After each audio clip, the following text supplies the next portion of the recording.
Here is the spreadsheet we want to make. I want to demonstrate how to do this since we haven't done very much with spreadsheets. So to create a new spreadsheet, you can hit the plus sign down here in the lower left. And I'm going to use the assignment here to tell me what to make. So in column A through C, I'm just going to have a constant value for the entire column. So first I'm going to make the column headers. So in A we have VN, and this is R1 and 2, and column B, R2 here. And I'm going to really select everything and center justify it, like so. And VN is 9, R1 is 1,000, R2 2,000, so I'm just going to put a 9 here, 1,000 here, 2,000. Then I can grab all three of these cells and just copy them down to, I don't know, about there. And then in column 4 we have R3, which starts at 1,000 and increases in increments of 500. Let's put that in. R3, 1,000, and then to get that pattern I can do equal, click into cell D2, plus 500, and then I can copy that down like so. And why don't I bold the headers so I can tell them apart. Alright, and then we have the first formula that we're going to put in, and that is going to be the parallel component of, down here of R2 and R3. So that's going to be column E, and it's called R parallel. R parallel, and it's going to be equals the product of R2, so I click in there, times R3, close parentheses, divided by left parentheses R2 plus R3. So I get what, 6, 6, 6, and if I go over here, that looks to be correct. Second one, 857. Okay, so Google Sheets is smart enough to know what I'm probably going to do, so I can just click the check mark. And now I'm going to click in column E, and I'm going to change the number of digits after the decimal. Let's see, I think just have an integer, right? No, they go out to one decimal, so we can leave it there. Okay, column F is R parallel plus R1.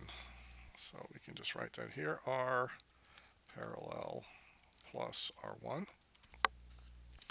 So that's going to be equal R parallel plus R1. And again, it's smart enough to know what I want to do. So what do we have? So 1857 is the second one, so that looks to be okay. And then we have V2. So V2 is going to be this value, R parallel, divided by R parallel plus R1, which is column F. So it's going to be column E divided by column F times column A, which is the input voltage, and you can see the equation is right here. So E2 over F2, so let's do that. V2, right? Yeah, V2 is going to be that one divided by that one. Make sure you get your parentheses there to make sure it works out, and 3.6, and I'll accept that. Let's see if that's right. 4.15, 4.5, 4.74. Yeah, I think that is. So I'm going to go ahead and adjust the precision there. And finally, we want to have Vmin there to plot. So we can say Vmin is equal to 5.4 volts. and that is just v5.4, and then we're going to take that all the way down to here. All right, we've got our data set now. So the things we're going to plot, I'm going to go ahead and make in a different color to clarify. We're going to plot v2 as a function of R3, and we're also going to plot the minimum value, because the intersection of these two curves is our solution.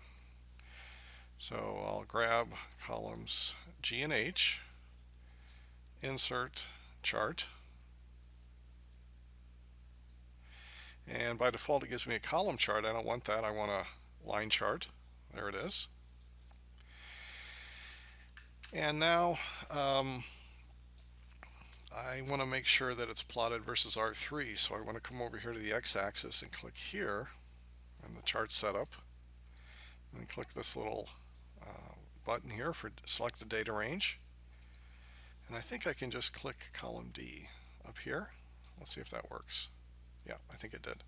So along the horizontal axis we have R3 going from 1000 up to this large value, and here I have V2, and in blue, and I have 5.4 in red, and the solution is the intersection here. So now I can clean this up. So let's go over to the customize here, and let's say vertical axis, we can make the minimum value something like 4. There we go. And let's go ahead and put in some chart title. So it's going to be V2 versus R3. And then the horizontal axis is going to be R3 in ohms.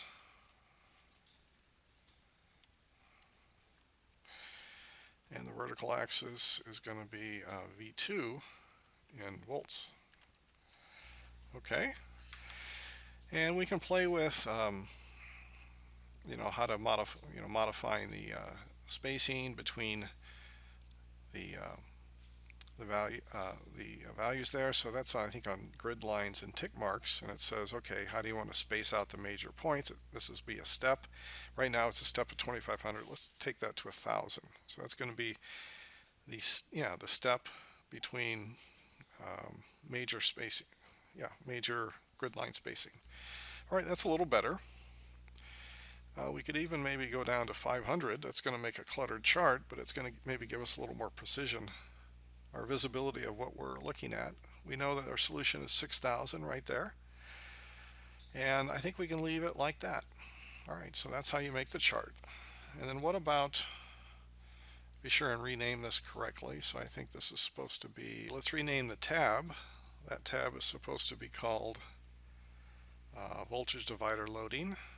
So we can rename the tab voltage divider loading. Maybe 2. Okay. Now you're also asked to use absolute references instead of relative references. So in the last one here, we're using relative references, and you can see that we're writing 100 or 1000 and 2009 over and over again. That's kind of inefficient, but it works fine. However, there is a way to do it a little more efficiency. So I think you want to name this voltage absolute reference. Okay, so what's it going to look like? Well, if we come up to the document here, we've got this part here. So we want to have this quantity here, and I'm going to let you type that in. I'm going to take it from, I've already done this once, so I'm going to copy it to my new spreadsheet there. And you can, you can change the width of a column by doing that. Okay, A was a little too far. All right. So again, I'm going to do a little copy paste. You're going to be writing it in. So let me come back here. And so those are our columns. And then R3, again, we start at 1,000 and we go out to some value. I'm just going to go to 10,000 here. And so I'll go back here. Whoops. And V2 is the one that we want to work on. So it's kind of a long expression, but it's basically this algebraic expression here. And the new thing here is that it uses absolute references, which you'll recall that as I pull down this formula here, in any of these formulas, as I propagated that formula down, the C2 and D2, for example, became C3 and D3. So it incremented the reference to these cells over here. And that was very useful, but at times we don't want to do that. So if I have these static values here, I want to reference them and have them not increase as I pull this formula down after I define it in cell E2 and pull down. So that's how we use, that's why we use absolute references. So in this case, I would say, well, the first thing in this formula is the voltage Vn, okay, but I don't want B2, I want that to stay at 9. Again, if I copy that formula down into subsequent rows below E2, then I'll get B3, B4, B5, etc. I don't want that, so I press F4 to put the dollar signs in front of the B and the 2, and that becomes a absolute reference. So as I propagate that formula down the rows, it won't change. Okay, so that's going to be times, and then you would go ahead and put in this formula, which I'm not going to do here, but just keep in mind that there's a lot of absolute references here. And again, the way to do that is to press the F4 key after you click in the cell, and that's how absolute references can allow you to create this this graph, this data set and graph more easily. Thanks for listening.